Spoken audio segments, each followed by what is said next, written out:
আসসালামু আলাইকুম। বিশ্বের শীর্ষ গুরুত্বপূর্ণ আন্তর্জাতিক সংবাদ নিয়ে সাথে আছি আমি ওমর ফারুক।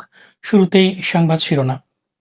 ইসরায়েলের দখলদারিত্ব বন্ধ করার শর্তে হামাস অস্ত্র সমর্পণে প্রস্তুত। ২০২৭ সালের মধ্যে ইউরোপকে ন্যাটোর প্রতিরক্ষার দায়িত্ব নিতে হবে জানালো মার্কিন যুক্তরাষ্ট্র। মিশরে তুর্কি প্রতিরক্ষা সরঞ্জাম প্রস্তুতকারক কোম্পানি আসেলসানের ব্রাঞ্চ অফিস স্থাপন। তুরস্ক পাকিস্তান যৌথ ড্রোন কারখানা চুক্তি প্রায় চূড়ান্ত। তুর্কি সর্বাধুনিক ড্রোন উৎপাদন হবে পাকিস্তানে। পাকিস্তানের তেল গ্যাস অনুসন্ধান করবে তুরস্ক। পারমাণবিক ক্ষেপণাস্ত্র ঘাঁটির সম্প্রসারণ করছে পাকিস্তান। তুরস্ক এখন বিশ্বের চতুর্থ বৃহৎ জ্বালানি অনুসন্ধান বহরের মালিক। যুক্তরাষ্ট্রের F-35 যুদ্ধ বিমান প্রকল্পে ফিরে আসছে তুরস্ক। তুরস্কে $1.5 বিলিয়ন ব্যয়ে মেগা ফ্যাক্টরি নির্মাণ করবে আসেলসান। লেবাননের উত্তর গ্যালিলিতে দখলদার ইসরায়েলের বিরুদ্ধে নতুন হামলার প্রস্তুতি নিচ্ছে হিজবুল্লাহ। অবিশ্বাস্য কম মূল্যে হাইপারসনিক ক্ষেপণাস্ত্র উন্মোচন করল চীনা বেসরকারি কোম্পানি। এবং রুশ প্রেসিডেন্ট ভ্লাদিমির পুতিনের ভারত সফর, প্রতিরক্ষা অর্থনৈতিক সহযোগিতা সহ মোট 16টি চুক্তি স্বাক্ষর। এতক্ষণ শুনছিলেন শিরোনাম, এবারে বিস্তারিত। ইসরায়েলের দখলদারিত্ব বন্ধ করার শর্তে হামাস অস্ত্র সমর্পণে প্রস্তুত। ফিলিস্তিনি প্রতিরোধ আন্দোলন হামাসের প্রধান আলোচক খলিল আল হাইয়া জানিয়েছেন, ইসরায়েল যদি গাজা দখল ও আগ্রাসন সম্পূর্ণভাবে শেষ করে তবে সংগঠনটি তাদের অস্ত্র ফিলিস্তিনি কর্তৃপক্ষের কাছে সমর্থন করতে প্রস্তুত। ফরাসি বার্তা সংস্থা AFP কে দেয়া এক সাক্ষাৎকারে আল হাইয়া বলেন, ইসরায়েলি দখল শেষ হলে এবং একটি ফিলিস্তিনি জাতীয় সরকার গঠিত হলে হামাস তার অস্ত্র ফিলিস্তিনি কর্তৃপক্ষের হাতে তুলে দিতে রাজি। আল হাইয়া আরও জানান, হামাস গাজার সীমান্ত পর্যবেক্ষণ ও যুদ্ধবিরতি বাস্তবায়নের জন্য জাতিসংঘের শান্তিরক্ষী বাহিনী মোতায়েনে সম্মত। তবে নিরস্ত্রীকরণের উদ্দেশ্য কোনো বিদেশি বাহিনীকে হামাস মেনে নেবে না। সূত্র AFP। ২০২৭ সালের মধ্যে ইউরোপকে ন্যাটোর প্রতিরক্ষার দায়িত্ব নিতে হবে। যুক্তরাষ্ট্রের পেন্টাগনের কর্মকর্তারা জানিয়েছেন, ২০২৭ সালের মধ্যে ন্যাটোর প্রায় সব প্রচলিত সামরিক দায়িত্ব ইউরোপের হাতে তুলে দিতে হবে। এতে গোয়েন্দা তথ্য, নজরদারি ব্যবস্থা, ক্ষেপণাস্ত্র সহ অন্যান্য সামরিক সরঞ্জাম অন্তর্ভুক্ত। তবে অনেক ইউরোপীয় নেতা মনে করছেন এই সময়সীমা বাস্তবসম্মত নয়। পেন্টাগন জানিয়েছে, যদি ইউরোপ নির্ধারিত সময়ের মধ্যে দায়িত্ব নিতে ব্যর্থ হয় তাহলে যুক্তরাষ্ট্র ন্যাটোর কিছু প্রতিরক্ষা সমন্বয় থেকে নিজেকে সরিয়ে নিতে পারে। তবে কতটা অগ্রগতি হয়েছে তা মাপার নির্দিষ্ট কোনো নিয়ম তারা প্রকাশ করেনি।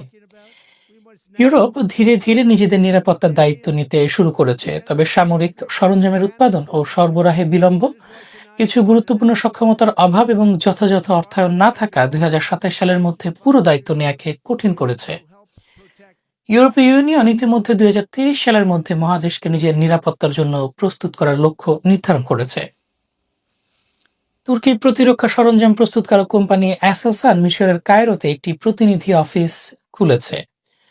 কোম্পানির জেনারেল ম্যানেজার আহমেদ আকিভাল সম্প্রতি ডিসেম্বর ২০২৫ কায়রোতে অনুষ্ঠিত ইজিপ্ট ডিফেন্স এক্সপো এডেক্স 2025 এর ফাঁকে এই ঘোষণা দেন। এই নতুন অফিসটির নাম দেওয়া হয়েছে আসেলসান ইজিপ্ট। এটি মিশরীয় সশস্ত্র বাহিনী এবং অন্যান্য স্থানীয় গ্রাহকদের সরাসরি পরিষেবা দেবে। এই পদক্ষেপের মাধ্যমে তুরস্ক এবং মিশরের মধ্যে প্রতিরক্ষা শিল্প সহযোগিতা একটি গুরুত্বপূর্ণ মাইলফলক অর্জিত হল। তুরস্ক ও পাকিস্তান যৌথ ড্রোন কারখানা চুক্তি প্রায় চূড়ান্ত। তুরস্ক ও পাকিস্তান একটি যৌথ কমব্যাট ড্রোন অ্যাসেম্বলি প্লান্ট স্থাপনের বিষয়ে সমঝোতার শেষ ধাপে পৌঁছেছে। চুক্তি অনুযায়ী পাকিস্তানে স্টেলথ ও দীর্ঘপাল্লার উন্নত ড্রোন তৈরি ও সংযোজন করা হবে। এছাড়াও পাকিস্তানের কিছু F-16 ফাইটার জেটকে উন্নত করা হবে এই প্ল্যান্টে। আলোচনাটি গত বছরের অক্টোবরে দ্রুত অগ্রগতি পায় বলে জানিয়েছে ব্লুমবার্গ। পাকিস্তানের তেল গ্যাস অনুসন্ধান করবে তুরস্ক। তুরস্ক ও পাকিস্তান একটি বৃহৎ চুক্তি স্বাক্ষর করেছে, যার আওতায় পাকিস্তানের 5টি তেল ক্ষেত্র, প্রাকৃতিক গ্যাস অনুসন্ধান এবং বিভিন্ন খনি কার্যক্রম চালানো হবে। এই যৌথ উদ্যোগ দুই দেশের মধ্যে দ্বিপক্ষীয় বাণিজ্য $5 বিলিয়ন উন্নীত করতে গুরুত্বপূর্ণ ভূমিকা রাখবে। সূত্র TRT ওয়ার্ল্ড। সম্প্রতি IROB তাদের এক প্রতিবেদনে স্যাটেলাইট চিত্র বিশ্লেষণ করে পাকিস্তানের পারমাণবিক ক্ষেপণাস্ত্র ঘাঁটি সম্প্রসারণের প্রমাণ পাওয়ার দাবি করেছে। স্যাটেলাইট ছবিতে দেখা গেছে পাকিস্তান তার পারমাণবিক ক্ষেপণাস্ত্র সংরক্ষণাগার সম্প্রসারণ করছে। সিন্ধ প্রদেশের কাম্বার জেলার কিরথার পর্বতমালা এলাকায় নতুন এই নির্মাণ কাজ লক্ষ্য করা গেছে। ইতিমধ্যে এলাকায় অতিরিক্ত টানেল প্রবেশপথ তৈরি করা হয়েছে এবং নতুন নিরাপত্তা চেকপয়েন্ট স্থাপন করা হয়েছে। ধারণা করা হচ্ছে সেখানে সাইলো লঞ্চ প্যাডও থাকতে পারে। সূত্র আইআরওপি। তুরস্ক এখন বিশ্বের চতুর্থ বৃহৎ জ্বালানি অনুসন্ধান বহরের মালিক। তুরস্কের জ্বালানি বহরে ৬ নম্বর নতুন প্রজন্মের জাহাজ যুক্ত হয়েছে। উচ্চ প্রযুক্তির এই জাহাজ যোগ হওয়ার মাধ্যমে দেশটির মোট সক্ষমতা দাঁড়ালো ৬টি ড্রিলিং ও ২টি সিসমিক রিসার্চ ভেসেল সহ এক বিশাল শক্তিতে। এই তথ্য জানান তুরস্কের জ্বালানি মন্ত্রী আলপ আরসালান বাইরাক্তার। এতে করে তুরস্ক এখন বিশ্বের সবচেয়ে বড় 4টি জ্বালানি ফ্লিটের অন্যতম হিসেবে জায়গা করে নিয়েছে। সরকার জানায় গভীর সমুদ্র অনুসন্ধান ও উৎপাদন ক্ষমতা নতুন উচ্চতায় পৌঁছেছে। মাভি ভাতান সহ সমুদ্রাঞ্চলে নতুন সম্ভাবনার দরজা খুলে দিচ্ছে এই শক্তিশালী বহর। যুক্তরাষ্ট্রের F-35 যুদ্ধ বিমান প্রকল্পে ফিরে আসার বিষয়ে আরও এক ধাপ এগিয়ে গেল তুরস্ক, এমনটা জানিয়েছেন তুরস্কে নিযুক্ত মার্কিন রাষ্ট্রদূত টম ব্যারাক। টম ব্যারাক বলেন, তুরস্কের রাশিয়ার তৈরি S-400 ক্ষেপণাস্ত্র প্রতিরক্ষা ব্যবস্থা নিয়ে যে ব্যবহারগত উদ্বেগ ছিল তা এখন অনেকটাই কমে এসেছে, কারণ তুরস্ক বর্তমানে এই S-400 সিস্টেম ব্যবহার করছে না। তবে দেশটি এখনও সিস্টেমটি নিজের কাছে রেখে দিয়েছে, যা ওয়াশিংটনের দৃষ্টিতে উদ্বেগের বিষয়। তিনি আশা করছেন বাকি সমস্যা 4 থেকে 6 মাসের মধ্যে সমাধান হয়ে যাবে এবং এটাও নিশ্চিত করেছেন যে তুরস্ক ধীরে ধীরে রুশ S-400 সিস্টেম থেকে সরে আসছে। উল্লেখ্য, এই অগ্রগতি সফল হলে তুরস্ক বহু বছর পর আবারও F-35 প্রোগ্রামে যোগ দেওয়ার সুযোগ পেতে পারে। সূত্র ব্লুমবার্গ। তুরস্কে $1.5 বিলিয়ন আসালসান মেগা ফ্যাক্টরি নির্মাণ শুরু। আঙ্কারার কাছে আসালসানের বিশাল নতুন কারখানার নির্মাণ কাজ শুরু হয়েছে। সম্পূর্ণ হলে এটি প্রায় 900 ফুটবল মাঠের সমান বড় হবে। ফ্যাক্টরিতে মূলত স্টিল ডোম এয়ার ডিফেন্স সিস্টেম সহ হিসার ও সিপার ক্ষেপণাস্ত্রের বিভিন্ন উপাদান উৎপাদনে ব্যবহৃত হবে। এবার ইসরায়েলের সংবাদ।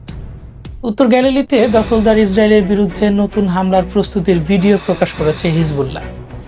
হিজবুল্লাহ তাদের সামরিক সক্ষমতার নতুন ভিডিও প্রকাশ করেছে। এতে দেখা যায় উন্নত মানের ড্রোন, গোলাবারুদ ও আর্টিলারি ব্যবহার করে দখলদার ইসরায়েলের নিয়ন্ত্রিত উত্তর গ্যালিলিতে পুনরায় স্থল ও প্রতিশোধমূলক হামলার প্রস্তুতি নিচ্ছে হিজবুল্লাহ।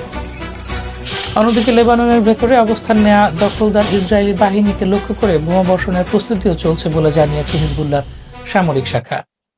অবিশ্বাস্য কম মূল্যে হাইপারসনিক ক্ষেপণাস্ত্র উন্মোচন করল চীনা বেসরকারি কোম্পানি। চীনের বেসরকারি মহাকাশ প্রযুক্তি প্রতিষ্ঠান লিংকং তিয়ানশিং নতুন একটি হাইপারসনিক গ্লাইড ক্ষেপণাস্ত্র YKJ-1000 উন্মোচন করেছে। মূলত এর সম্ভাব্য মূল্য নিয়ে ব্যাপক আন্তর্জাতিক আলোড়ন তৈরি হয়েছে। ক্ষেপণাস্ত্রটির সম্ভাব্য উৎপাদন খরচ মাত্র $99,000, যা পশ্চিমা দেশগুলোর প্রতিরক্ষা ব্যবস্থার তুলনায় অত্যন্ত কম।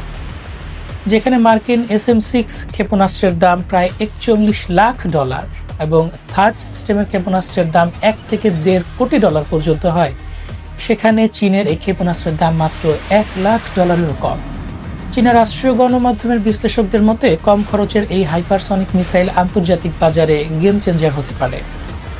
অনেক ছোট রাষ্ট্র এই ধরনের ক্ষেপণাস্ত্রের মাধ্যমে বড় শক্তিগুলোর যুদ্ধজাহাজের জন্য নতুন ঝুঁকি তৈরি করতে পারবে, যা বৈশ্বিক সামরিক ভারসাম্যে বড় পরিবর্তন তৈরি করবে। সূত্র SCMP। রুশ প্রধানমন্ত্রী ভ্লাদিমির পুতিনের ভারত সফর, প্রতিরক্ষা ও অর্থনৈতিক সহযোগিতা সহ মোট 16টি চুক্তি স্বাক্ষর। নয়াদিল্লির হায়দ্রাবাদ হাউসে প্রধানমন্ত্রী নরেন্দ্র মোদী এবং রাশিয়ার প্রেসিডেন্ট ভ্লাদিমির পুতিনের যৌথ সভাপতিত্বে অনুষ্ঠিত হল 23তম ভারত রাশিয়া বার্ষিক সম্মেলন। এই সম্মেলনের প্রধান সিদ্ধান্তগুলো হচ্ছে ভারতের জন্য অতিরিক্ত S-400 প্রতিরক্ষা ব্যবস্থার ইউনিট ক্রয় চুক্তি, ভারতের জন্য রাশিয়ার Su-30 MKI যুদ্ধ বিমানের উন্নত সংস্করণ সরবরাহ, রুশ অস্ত্রের স্পেয়ার পার্টসের যৌথ উৎপাদন কারখানা স্থাপন, ভারতের ব্রহ্মোস মিসাইল প্রকল্পে নতুন বিনিয়োগ, রাশিয়ার Su-57 ফাইটার জেট ভবিষ্যৎ ক্রয়ের সম্ভাবনা খতিয়ে দেখা, সন্ত্রাসবাদের বিরুদ্ধে জিরো টলারেন্স কাশ্মীর ও মস্কোর সাম্প্রতিক হামলার যৌথ নিন্দা। জ্বালানি পরমাণু শক্তির ক্ষেত্রে দীর্ঘমেয়াদী সরবরাহ নিশ্চিতের লক্ষ্যে রাশিয়া মার্কিন নিষেধাজ্ঞা উপেক্ষা করে ভারতের জন্য স্থিতিশীল জ্বালানি সরবরাহ নিশ্চিত করবে। ভারতের কুদামকুলাম নিউক্লিয়ার প্লান্টের 4টি নতুন ইউনিট নির্মাণে গতি আনার সিদ্ধান্ত। ছোট মডিউলার রিয়েক্টর বা SMR ও ক্লিন এনার্জিতে ভবিষ্যৎ সহযোগিতা। এদিকে রাষ্ট্রীয়ভাবে শুধু রাজকীয় সংবর্ধনায় নয়, কিছু কিছু হিন্দু শ্রেষ্ঠত্ববাদী সংগঠন পুতিনের আগমনকে নিয়ে গিয়েছে ভিন্ন পর্যায়ে। ধূপ ধুনো জ্বালিয়ে র্যালি করে পুতিনের ছবির সামনে পূজা অর্চনা করেছেন কিছু ভারতীয়। ভারতীয় নেটিজেনরা বলছেন, মোদির সাথে ট্রাম্পের সম্পর্ক খারাপ হবার পর পুতিনকে ভারতের নতুন ত্রাণকর্তা হিসেবে দেখতে চাইছে এই সকল হিন্দু শ্রেষ্ঠত্ববাদী গোষ্ঠীগুলো। পুতিনকে নিয়ে এই চরম পর্যায়ের মাতামাতি তারই বহিঃপ্রকাশ। দর্শক, এই ছিল এখনকার মতো সর্বশেষ সংবাদ। আমাদের পরবর্তী সংবাদ পেতে লাইক, কমেন্ট, শেয়ার এবং সাবস্ক্রাইব করে সাথে থাকুন। আল্লাহ হাফেজ।